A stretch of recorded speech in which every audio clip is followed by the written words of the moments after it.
అదే RTV app వార్తల్ని క్షణాల్లో చదివే అవకాశం ఉంటుంది. ఒక న్యూస్ పేపర్, ఒక టెలివిజన్ ఛానల్ మీ చేతుల్లో ఎప్పుడూ ఉంటాయి. ప్రస్తుతం ఆ సీటే పిఠాపురం. కారణం అక్కడ పవన్ కళ్యాణ్ పోటీ చేస్తుంటే పవన్ కళ్యాణ్ని ఓడించి తీరుతానని మాజీ మంత్రి, మాజీ ఎంపీగా పనిచేశారు వంగా గీత, ఇక్కడ ఎమ్మెల్యేగా కొనసాగారు. వంగా గీత ఖచ్చితంగా పవన్ కళ్యాణ్ సంగతి ఏదో తెలుస్తుంది. ప్రస్తుతం మనతో వంగా గీత ఉన్నారు, మాట్లాడే ప్రయత్నం చేద్దాం. మేడం నమస్తే. ఏంటి మేడం, ఒక్కసారి మీరు ఊహించారా నిజంగానే పవన్ కళ్యాణ్ లాంటి వ్యక్తికి మీరు పోటీ పడాల్సి వస్తుంది అని ఎప్పుడైనా ఊహించారా? అది ఊహించడానికి పెద్ద మాకు చర్చే ఉంటుంది.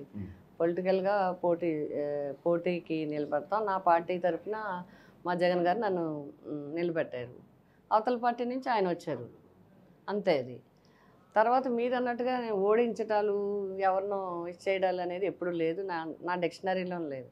నేను గెలుస్తాను.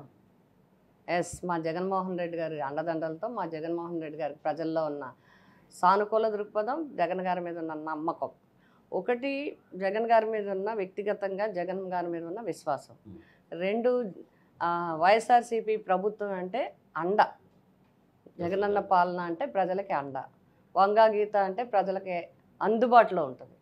ఏ పని చెప్పినా చేస్తుంది, ఎప్పుడు పిలిస్తే అప్పుడు వస్తారు, ఎప్పుడు మేము వెళ్తే అప్పుడు తలుపు తీస్తారు, ఎప్పుడు వెళ్ళినా పలకరిస్తారు. అది టైంతో సంబంధం లేదు, మధ్యలో సిఫార్సులు అవసరం లేదు, ఎవరు ప్రమేయాలు తీసుకురావాల్సిన డైరెక్ట్గా ఎవరైనా రావచ్చు. ఈవెన్ ఫోన్లో చెప్పినా, మెసేజ్లు పెట్టినా నేనే తిరిగి వాళ్ళతో మాట్లాడతాను. ఈ అనుబంధం మాకు ఎప్పటి నుంచో ఉంది, ఆడబడుచుగా ఉంది. కాబట్టి నేను ఎవరిని ఓడించడానికి మా ప్రయత్నం కాదు, మేము గెలవటానికి, ప్రజల విశ్వాసాన్ని పొంది, ప్రజల నమ్మకాన్ని పొంది, ప్రజల యొక్క నమ్మకాలకు అనుగుణంగా పనిచేసి, ప్రజలు నన్ను గెలిపిస్తే నేను 5 సంవత్సరాలు వాళ్ళని గెలిపిస్తాను. ఇప్పటివరకు నేను చేసిన పదవుల్లో కూడా ఇప్పటివరకు అదే చేసుకుంటూ వచ్చాను. నన్ను జిల్లా పరిషత్గా చైర్మన్గా చేశారు. 5 సంవత్సరాలు నేను 100కి 100% జిల్లా పరిషత్ చైర్మన్గా పూర్తిగా న్యాయం చేశాను. జిల్లా అంతటా 21 నియోజకవర్గాల నుంచి చేసుకుంటూ వచ్చాం. నెక్స్ట్ ఎంపీ రాజ్యసభ, రాష్ట్రం అంతా తిరిగాను, దేశం అంతా తిరిగాను. అలాగే మా నియోజకవర్గాలన్నీ తిరిగాము. ఈ జిల్లాలో ఉండే నియోజకవర్గాలు, పిఠాపురం నియోజకవర్గంతో చాలా అనుబంధం. వరల్డ్ స్కూల్స్ కానీ, హాస్పిటల్స్ కానీ ఇవన్నీ బాగు చేయించడానికి నిధులు ఇవ్వటం జరిగింది. అట్లాగే మళ్ళీ నెక్స్ట్ ఎమ్మెల్యే చేశాం. ఎమ్మెల్యే చేస్తే ఇంకా మొత్తం అన్నీ కట్టిపెట్టి ఓన్లీ పిఠాపురం కాన్స్టిట్యున్సీ స్టేటస్ పెంచే విధంగా చేశాను. అన్ని రకాల ఇన్ఫ్రాస్ట్రక్చర్ ఏర్పాటుకు నేను కృషి చేశాను. ప్రజలందరికీ, అన్ని వర్గాల ప్రజలందరికీ కూడా అందులో హెరాస్మెంట్ ఉండదు. మన దగ్గర అంత ఫ్రీగా ఉండొచ్చు. ఎవరైనా వ్యాపారస్తుడు కావచ్చు, వ్యవసాయదారుడు కావచ్చు, ఇంకెవరైనా కావచ్చు, ఏ వర్గమైనా, పేదవాడైనా, గొప్పవాడైనా, మధ్యతరగతి ఎంప్లాయర్ అయినా, ఎవరైనా సరే, పని ఒక్కటే తప్ప ఇంకొక హెరాస్మెంటు, కక్ష సాధింపు చర్యలు, లేకపోతే వేరే ప్రలోభాలు ఇలాంటివి ఎప్పుడు కూడా వంగా గీత దగ్గర లేవు.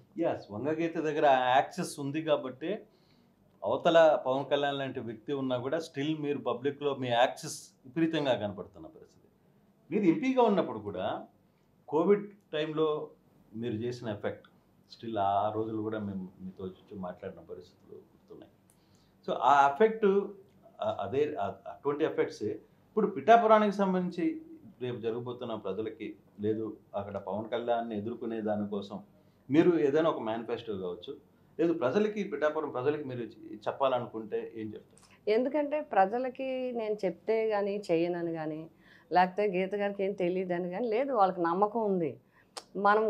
మనం గెలిపించి వదిలితే ఆవిడ అన్నీ చేసుకుంటారు మన తరపున అనే సంపూర్ణ విశ్వాసం ప్రజలకు ఉంది. అది నాకు తెలుసు. మా ఆడబడుచు ఆవిడకి ఓటేయడం ఒకటే పని, మిగతా అన్నీ ఆవిడే చూసుకుంటారంటారు. ఎందుకు అంటే వాళ్ళకి ఆ నమ్మకం నేను అట్లా ఇప్పటివరకు చేయగలిగాను. రెండోది, ఇక్కడ ఉన్నాయి సమస్యలు, లేవని నేను అన్నాను. చిన్న సమస్యలు చాలా ఉంటాయి.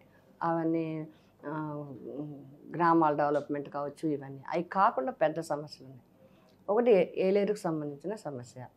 ఏలేరు సమస్య సెకండ్ ఫేజు మనం చేయాల్సిన అవసరం ఉంది. అది 2014 నుంచి కూడా దాన్ని ఏమీ ముందుకు సాగలేదు. డెఫినెట్గా నేను ముఖ్యమంత్రి గారి సపోర్ట్తో నేను అది చేయిస్తాను. ఈ తీర ప్రాంతం ఒకటి ఉంది. తర్వాత ఆల్రెడీ ఇప్పటికి నేను ఎడ్యుకేషన్ పరంగా జిల్లా స్థాయి నుంచి, రాష్ట్ర స్థాయి నుంచి, దేశ స్థాయి వరకు ఎడ్యుకేషన్ ఇన్స్టిట్యూషన్స్ నేను తెచ్చాను. కాబట్టి మీరు ఎప్పుడైనా చూడండి 1952 నుంచి ఏర్పడిన పిఠాపురం నియోజకవర్గంలో వంగాగీత ఎమ్మెల్యేగా చేసింది, వంగాగీత ఎంపీగా చేసినప్పుడు మీరు బేరీజు వేయండి. బేరీజు వేస్తే ఈ స్థాయి ఎప్పుడు పెరిగింది, ఎవరి హయాంలో పెరిగింది, ఏ సంవత్సరంలో పెరిగింది అనేది మీకు తెలుస్తుంది. అంటే 2000 ప్రజారాజ్యం పార్టీలో మీరు ఎమ్మెల్యేగా గెలుపొందిన తర్వాత ఆ పార్టీ కాంగ్రెస్లో మెర్జ్ అయిపోయిన తర్వాత పిఠాపురానికి వంగగీత పూర్తిగా దూరం అయిపోయారు. ఆమె వైసీపీలోకి వెళ్ళిపోయారు. తర్వాత జరిగిన రాజకీయ పార్టీలో ఎంపీగా నిలబడ్డారు, గెలిచారు. ఆ తర్వాత పిఠాపురానికి వైపు చూడలేదు అని మీ ప్రత్యర్థులు మీ మీద విమర్శలు చేస్తారు. ఇంకా అంతకన్నా వాళ్ళు ఏం చేయలేరు కాబట్టి వాళ్ళకి కాదు, జనానికి తెలుసు వంగగీత ఏంటి అనేది. నేను 2009లో ఎన్నికైనా కూడా 2012 వరకు మేము ప్రతిపక్షంలో ఉన్నాం. తీవ్రమైన వ్యతిరేకతని ఎదుర్కొని కూడా ప్రభుత్వంతో పోరాడాం. 2012లో మా ప్రభుత్వంలో కలిసింది, కాంగ్రెస్లో కలిసింది. 2012 అవి పూర్తయి 13 వచ్చేటప్పటికి 13 మధ్యకి వచ్చేటప్పటికి ఇంకా సంవత్సరంన్నర కూడా అవ్వలేదు. మేము కొన్ని కార్యక్రమాలు తీసుకునే లోపలనే సమైక్యాంధ్ర ఉద్యమం వచ్చేసి స్టేట్ డివిజన్ అయిపోవడం, హడా అయిపోవడం, మేము ఏం చేయడానికి అవకాశం లేదు. చెప్పాలంటే 1.5 year మించి చేయలేకపోయాం. అప్పుడు ముందు 3 సంవత్సరాలు ఏం చేయలేకపోయాం, తర్వాత సంవత్సరం ఏం చేయలేకపోయాం. ఇంచుమించుగా 4 సంవత్సరాలు దగ్గరగా మేము ఏం చేసే అవకాశం లేదు, పరిస్థితులు అట్లా వచ్చాయి. అయితే 2014లో రాష్ట్రం విడిపోయిన తర్వాత నేను ఓపెన్గా ప్రెస్కే చెప్పడం జరిగింది.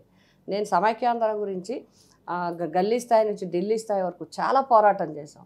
మొత్తం ముఖ్యమంత్రి స్థాయి నుంచి మేమంతా లేడీస్ కానీ, మేము అడ్వకేట్స్గా కానీ, లేకపోతే ఎక్స్ జిల్లా పరిషత్ చైర్మన్గా కానీ, ఇలా రకరకాల వింగ్ల్లో అక్కడికి వెళ్ళడం, ఆంధ్రప్రదేశ్ భవన్ దగ్గరికి వెళ్ళడం, జంతర్ మంతర్ దగ్గరికి వెళ్ళడం, రాష్ట్రపతిని కలవటం, మినిస్టర్ని కలవటం, ఇవన్నీ చేసాం. అంతేకాకుండా ఆ రోజు కాంగ్రెస్ పార్టీ నుంచి అందరూ కూడా అప్పుడు ముఖ్యమంత్రితో సహా మేము అందరం వెళ్ళి రాష్ట్రపతులు అందరినీ కలిసి వచ్చాం. అలా చాలా ప్రయత్నాలు చేసిన తర్వాత కూడా అది అవ్వకపోవటం, విడిపోవటం, మళ్ళీ అప్పటికి మేము కాంగ్రెస్లో చేరున్నాం. కొంతమంది మళ్ళీ పాత పార్టీలోకి రమ్మని, కొంతమంది కాంగ్రెస్లో చేయమని, ఈ రకరకాలుగా చేస్తుంటూ కొంచెం నాకు చాలా మనసుకి బాధ కలిగింది. ఇంకెప్పుడు పోటీ చేసేయడమా, ప్రజలకి ఏం చేయలేదు, మొన్నటిదాకా సమైక్యాంధ్ర చెప్పి అది ఏం అవ్వలేదు. బట్ అది నా స్థాయి కాదు, నేను చేయగలిగింది కాదు. బట్ నేను చేయగలిగింది ఒకటే, ఈ 5 సంవత్సరాలు నేను పొలిటికల్గా ఉండకుండా ఉండాలి. అంతే తప్ప ప్రజలకి దగ్గరగా ఉంటాను, ప్రజల అవసరాల దగ్గరగా ఉంటాను. సుఖం పిలిస్తే వస్తాను, కష్టం తెలిస్తే వస్తాను అని చెప్పి 5 సంవత్సరాలు కూడా 5 సంవత్సరాల మధ్యలో కొద్ది రోజులు కొంత ఇబ్బంది వల్ల, హెల్త్ ఇష్యూ వల్ల నేను రాలేకపోయాను. కానీ దాన్ని ఒక పెద్ద ఇష్యూ కింద చేసుకుని, దాన్ని ఒక పెద్ద క్రియేట్ చేసి, వంగగీత మీద చెప్పడానికి ఏమీ లేదు కాబట్టి ఆవిడ అప్పుడు కనపడలేదు, ఈవిడ ఇప్పుడు కనపడలేదు అని చెప్పే పరిస్థితి. కనపడి చేసింది ఏంటో నాకు అర్థం అవ్వదు. మరి వాళ్ళు ఏం చేశారు? అందుకే చెప్తున్నాను, నేను అభివృద్ధి చూడమంటున్నాను. విమర్శలు అనవసరం, ఎందుకంటే అది వ్యాలిడ్ లేని విమర్శలు అయ్యి దానికి మళ్ళీ కౌంటర్ ఇవ్వడం, దానికి పెద్ద మళ్ళీ దాన్ని స్పందించడం, ఇవన్నీ అనవసరం. మీరేం చేశారు, నేనేం చేశానో చెప్తే తెలుస్తుంది, అది చూడమంటున్నాను. ఎవరు ఏ పని చేశారు, ఎవరు ఏ డెవలప్మెంట్ చేశారు, ఎవరు ప్రజలకు దగ్గరగా ఉన్నారు, ఎవరు ప్రజల నమ్మకాన్ని విశ్వాసాన్ని పొందారు, ఇది చాలు. ఇంకంత వ్యక్తిగతంగా ఇంకొక రకంగా మాట్లాడటం అనేది అనవసరం. కానీ నాగబాబు లాంటి వ్యక్తులు ఒక సీరియస్ ఎలిగేషన్ అయితే చేస్తున్నారు. మీరు పిఠాపురంలో కడప నుంచి గూండాలను తీసుకొని వస్తున్నారు, దౌర్జన్యాలను తీసుకొని వస్తున్నారు, జనసేన నాయకుల మీద, జనసేన కార్యకర్తల మీద దాడులు చేయాలని ఒక ప్రయత్నం చేస్తున్నారు అనేది నిజమేనా? అటువంటి ఏమైనా ప్రయత్నాలు జరుగుతున్నాయా? అంటే ప్రొవోక్ చేయాలని చూస్తున్నారు, రావట్లేదు. ప్రజల నుంచి స్పందన రావాలా? ఎందుకు వస్తుంది? జగన్మోహన్ రెడ్డి గారు అన్నీ చేస్తుంటే ప్రజల నుంచి స్పందన రావాలి. ఏమైనా ఇచ్చిన క్యాండిడేట్ ఏమైనా ఇబ్బందికరం అయితే మీకు ఏ స్పందన రాక అక్కడి నుంచి వచ్చింది, అసలు బయట నుంచి వచ్చింది ఎవరు? ఇక్కడ బయట నుంచి వచ్చింది ఎవరు? మేమా వాళ్ళ? ఇప్పుడు ఈరోజు మొత్తం జిల్లా మొత్తం మీద ఇంచుమించుగా మన ఈ జిల్లాలో 3 నియోజకవర్గాల్లో వేసి వాళ్ళు జీఆర్టీ కానీ ఇంకొకటి కానీ కాకినాడ హోటల్స్ మొత్తం, ఇక్కడ కూడా పిఠాపురంలో హోటల్స్ నిండా నిండిపోయి ఉన్నది ఎవరు చెప్పమనండి. కడప ఎందుకు వస్తారు? మీరు చూపించమనండి. కడప నుంచి ఎవరు వస్తారు? వస్తే ఎవరైనా చేయడానికి వస్తే కార్యకర్తలు వస్తారు. మీకు ఎలాగ మొత్తం టెలిసినీ యాక్టర్స్ కానీ, చిబ్బులు తెరలు కానీ, సంగీత విద్వాంసులు కానీ రకరకాలు, నేను రావడం తప్పు పట్టట్లేదు, ఎవరికి ప్రచారం చేయడానికి వస్తారు. బట్ మీ వచ్చేవాళ్ళు అందరూ మీకేమో బయట నుంచి వస్తున్నారు, మాకు వచ్చేవాళ్ళు అందరూ మా చుట్టుపక్కల వాళ్ళు అందరూ వస్తారు, పార్టీకి చేసిన వాళ్ళు వస్తారు, పార్టీ మనుషులు వస్తారు. నాకు తెలుసుంటే నిన్నే చెప్తున్నారు, కాకినాడ హోటల్స్లో మొత్తం 3 హోటల్స్ నిండా ఎన్ఆర్ఐస్ నిండిపోయారు. మరి వాళ్ళు ఎవరు? మా దగ్గరికి వచ్చిన వాళ్ళు గోండాలు, మీ దగ్గరికి వచ్చిన వాళ్ళు ఎన్ఆర్ఐలా? ఇది తప్పు కదా. ఇది లెక్కలు తెలియవా? కాకినాడ సీసీటీవీలు, ఏ సీసీటీవీలైనా చూసుకోండి, ఎవరి కార్లు తిరుగుతున్నాయి, ఎవరు బయట మనుషులు తిరుగుతున్నారు ఏంటి అనేది మనకు అందరికీ తెలిసిపోతుంది. కాబట్టి మీరు చేస్తూ ఎదటోళ్ళకి అంటగట్టాలని చూడటం అనేది చాలా పొరపాటు. రెండోది, ఏదో ఎమోషనల్గా దాన్ని ఇలాగ కొట్టేస్తున్నారు, మమ్మల్ని చంపేస్తున్నారంటే ఈ పాపం అమాయకంగా ఈ యూత్ అందరూ కాదు అలాగని అంటే మీ ఉద్దేశం ఏంటంటే ఒక పక్క బ్లేడ్ చేస్తున్నారని చెప్పి ఈ నియోజకవర్గాన్ని క్రిమినల్ నియోజకవర్గం చూపించాలన్న, ఒక పక్క గుళ్ళు బద్దలు బ్లేడ్లతో దాడులు కూడా చేస్తున్నారు. ఏది కంప్లైంట్ ఏది? ఎమ్మెల్సీ ఏది? ఇవన్నీ ఏంటంటే ఇక్కడ పిఠాపురం నియోజకవర్గ ఒక మంచి వాతావరణం. పిఠాపురం నియోజకవర్గం అంటే బెస్ట్ నియోజకవర్గం. ఇక్కడ ఎవరు ప్రశాంతంగా ఉంటారు. అటువంటి నియోజకవర్గాన్ని మీరు అక్కర్లేని మీ ఓట్ల కోసం, మీ ఎలక్షన్ కోసం, మీరు నెగ్గాలని అనుకోవటం కోసం ఇక్కడ చేయడం ఎందుకు? అట్లాగా ఎమోషనల్గా పిల్లల్ని రెచ్చగొడతారా? ఎమోషనల్గా మతాలు రెచ్చగొడతారా? ఎమోషనల్గా క్రిమినల్స్ రెచ్చగొడతారా? ఎమోషనల్గా ఎవరు లేనిది కడపలో వాళ్ళు ఉన్నారు, వాళ్ళు ఉన్నారు, వీళ్ళు ఉన్నారు చెప్తారు. అలా బయట నుంచి అన్ని తెలంగాణ వాళ్ళ దగ్గర నుంచి, కర్ణాటక దగ్గర నుంచి, చెన్నై వాళ్ళ దగ్గర నుంచి మొదలు పెడితే అన్ని రాష్ట్రాల వాళ్ళు ఇక్కడే ఉన్నారు. మరి దానికేమంటారు? ఇది చాలా తప్పు. ఇది తప్పుడు రాజకీయం. అది అంటే బేసిక్గా మీరు కూడా 5 మండలాలకి 5 మంది ఇన్ఛార్జీలు ఇచ్చారు. పవన్ కళ్యాణ్ని అష్టదిగ్బంధనం చేస్తారు. అసలు వేస్ట్, అది ఒట్టిదండి, కల్పితం. ఇప్పుడు బేసిక్గా ఆయన కూడా డైరెక్ట్ గా చెప్తున్నట్టుగా మీరు ఒక్కొక్క మండలానికి ఒక ఇన్ఛార్జిని అయితే పెట్టింది వాస్తవం కదా? ఎక్కడ పెట్టలేదు. వాళ్ళు ఎవరు పని చేయట్లేదు. ఎవరు చెప్పండి? ద్వారకా చంద్రశేఖర్ రెడ్డి గారు ఒక్కసారి కూడా రాలేదు. లేకపోతే అదే చెప్తున్నానండి, వాళ్ళే క్రియేట్ చేసేస్తున్నారు అంతా. వాళ్ళే అంత రాంగ్ మెసేజ్ బుర్రలో రాంగ్ పెట్టేస్తున్నారు. ఎవరు రాలేదు. చంద్రశేఖర్ రెడ్డి గారు ఒక్కసారి కూడా రాలేదు. కన్నబాబు గారు అయితే ఒకసారి ఆయన పార్టీ అధ్యక్షుడు అయినప్పటికీ కూడా ఆయన ఎలక్షన్ ఆయన ఉన్నారు, ఆయన బిజీగా ఉన్నారు. ఆయన అందరికీ ఎండాకాలం పొద్దున్నంత టైం వేస్ట్ అయిపోతుంది. రాత్రి ఒక్క పూటలో చేయాలి అనుకుంటే చాలా హెక్టిక్గా ఉంది, చేయలేము. దాడిశెట్టి రాజా గారు ఒక్కసారి మాకు వాళ్ళకి కామన్ ఫిషర్మెన్ మీటింగ్ ఉంది కాబట్టి ఆ మీటింగ్ చెప్పి వెళ్ళారు. అంతకు మించి ఆయన రాలేదు. మిథున్ రెడ్డి గారు ఎప్పుడు వచ్చారు? మొన్న సీఎం గారు వచ్చినప్పుడు సీఎం గారి దగ్గరికి వచ్చారు. తర్వాత ఆయన ఎలక్షన్లో ఆయన ఉన్నారు, ఆయన జిల్లా ఎలక్షన్ ఆయన ఉన్నారు.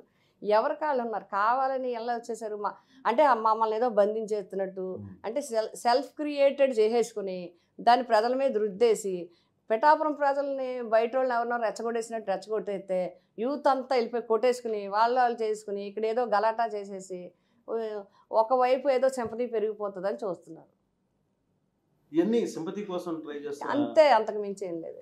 అంటే ఫైనల్గా బేసిక్గా ఇప్పటికీ మీకున్న సిచ్యువేషన్లో మీకు హోప్స్ ఉన్నాయి అంటే 1,00,000 మెజార్టీ అని చెప్తున్నారు పవన్ కళ్యాణ్. నిజంగా అంత మెజార్టీ సాధించే పరిస్థితి ఇక్కడ కనపడుతుంది? పరిస్థితి కనబడుతుందా అంటే 1,00,000 చెప్తున్నారు, బ్లేడ్లు అంటున్నారు, 1,00,000 చెప్తున్నారు, గుళ్ళు పగలొట్టేస్తున్నారు, 1,00,000 చెప్తున్నారు అంటారు, గోండాలు వచ్చారంటారు, 1,00,000 చెప్తున్నారు, టీవీ సీరియల్ తారలందరినీ తిప్పుతున్నారు, 1,00,000 చెప్తున్నారు, జబర్దస్త్ టీం అంటున్నారు, 1,00,000 చెప్తున్నారు, అంత్యాక్షరి టీం అంటున్నారు, 1,00,000 చెప్తున్నారు, ఇంకా వాళ్ళు ఎవరో వస్తున్నారు, 1,00,000 చెప్తున్నారు, మొత్తం స్టార్స్ అందరూ వస్తున్నారు. మరి 1,00,000 ఉన్నప్పుడు ఇవన్నీ ఎందుకు? ఆయనే పవర్ స్టార్, ఆయన ఒక పార్టీ ప్రెసిడెంట్, మామూలు వ్యక్తి కాదు ఆయన. కానీ మీ ఎప్పుడైనా అనిపించిందండి నిజంగానే అంటే చిరంజీవి ఫ్యామిలీతో ఉన్న బాండింగ్ మీకు కొంచెం దగ్గర బాండింగ్ ఉండేది కదా, మేము అంతా చూసినాను. సో ఆ బాండింగ్లో ఇప్పుడు పవన్ కళ్యాణ్ని విమర్శించాల్సిన పరిస్థితి వస్తుందని ఎప్పుడైనా వంగగీత ఊహించారు? నేను పవన్ కళ్యాణ్ గారిని ఏం విమర్శించలేదు, నేను ఎవరిని వ్యక్తిగతంగా విమర్శించాను. విషయము మాట్లాడతాం. అయితే ఇప్పుడు ఇక్కడ వీళ్ళ మీద ఫైట్ చేయవలసి వస్తుందా, వాళ్ళ మీద ఫైట్ చేయవలసి వస్తుందా అంటే అలా ఎలా చెప్పగలం? రాజకీయాల్లో ఏం కాదు. ఇందిరాగాంధీ, మేనకా గాంధీ ఇద్దరు అత్త కోడళ్ళు వేరువేరుగా పోటీ చేసుకున్నారు, 2 పార్టీలు. మేనకా గాంధీ, సోనియా గాంధీ వేరువేరుగా పోటీ చేసుకున్నారు. అలా భార్యాభర్తలు కూడా పోటీ చేసుకున్న వాళ్ళు ఉన్నారు. అంటే ఇంక ఈ రాజకీయాల్లో అలా ఏం ఉండదు. వచ్చిన తర్వాత చేయటం, వచ్చిన తర్వాత పోటీ చేయడం, గెలవటానికి ప్రయత్నించడం. అంటే ఫైనల్గా నేను చెప్పేది ఒక్కటే, వైసీపీ బలంగా ఉంది. జగన్మోహన్ రెడ్డి గారి నాయకత్వం మీద అందరికీ విశ్వాసం ఉంది, నమ్మకం ఉంది. ఇక్కడ పిఠాపురం నియోజకవర్గాల్లో వైసీపీకి అందరూ సపోర్ట్ చేస్తారు. కులాలకు అతీతంగా, మతాలకు అతీతంగా, వర్గాలకు అతీతంగా, ప్రాంతాలకు అతీతంగా 2 మున్సిపాలిటీలు, 3 మండలాలు కలిపి వైసీపీకి సపోర్ట్ చేస్తారు. పిఠాపురం నియోజకవర్గంలో వైసీపీయే గెలుస్తుంది. వైసీపీ తరఫున వంగా గీత గెలుస్తుంది. వంగా గీత ఫైనల్గా ఇక్కడున్న మహిళలందరికీ బంగారు కాయిన్స్ కూడా ఇవ్వబోతున్నారు. కోట్ల రూపాయలు డబ్బులు ఆల్రెడీ దిగిపోయాయి. బంగారు కాయిన్స్ కూడా ఇవ్వబోతున్నారు. ఇవన్నీ రాంగ్ అండి. బంగారం ఇస్తాము, వాళ్ళకేమో బంగారం ఇస్తాము, లేకపోతే మొన్నటిదాకా ఓటుకి 1,00,000 ఇస్తామన్నారు, అయిపోయింది. మళ్ళీ ఇప్పుడు బంగారం ఇస్తామంటారు, అయిపోయింది. పాపం మభ్య పెట్టాలని చూసినా మహిళలు కూడా చాలా తెలివైన వాళ్ళు అయిపోయారు. ఓటర్స్ అందరూ తెలివైన వాళ్ళు అయిపోయారు. కాబట్టి ఏమీ జరగవు, అవన్నీ పని అవ్వదు. నిజంగా ఓట్లు మద్దతు ఉంటే ఏం చేస్తామో చెప్పాలి, నియోజకవర్గానికి ఏం చేస్తామో చెప్పాలి, ప్రజలకు ఏం చేస్తామో చెప్పాలి, ఈ నియోజకవర్గ అభివృద్ధి ఎలా చేస్తామో చెప్పాలి, అది హర్షిస్తారు. ఫైనల్గా బాండింగ్, పిఠాపురంతో బాండింగ్ ఈసారి మళ్ళీ వంగా గీతకి వర్కౌట్ అవుతుంది అంటారు. ఇది మా శాశ్వత బంధం. ఇది పిఠాపురం నియోజకవర్గం నా కుటుంబం, నా ఫ్యామిలీ, అలాగే పిఠాపురం నియోజకవర్గానికి నేను ఆడవచ్చు. Right madam, all the best. నమస్తే అండి. ఇది వ్యాపారం గురించి కాదు, ఓటు గురించి. ఎన్నికల్లో ఓటు వేయడం మన హక్కు మాత్రమే కాదు, కర్తవ్యం. ఎంతో మంది మహా నేతలు శ్రమించి ప్రాణత్యాగం చేసి ఈ అవకాశాన్ని మనకిప్పించారు. అందరూ ఓటు వేద్దాం. ఎందుకంటే ఓటు హక్కు ఊరికే రాదు. నా ఓటు ఎవరికో తెలుసా? అది సీక్రెట్ అండి.